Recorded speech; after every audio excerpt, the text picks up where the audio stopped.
Alright, we got all the paint cleaned off. Now should I do the last little final? Get plenty of acetone on there. You know, your final wipe down.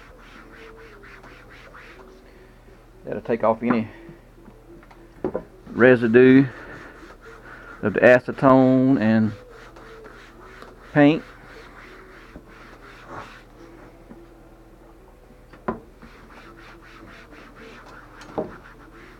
I usually spray it off with Windex.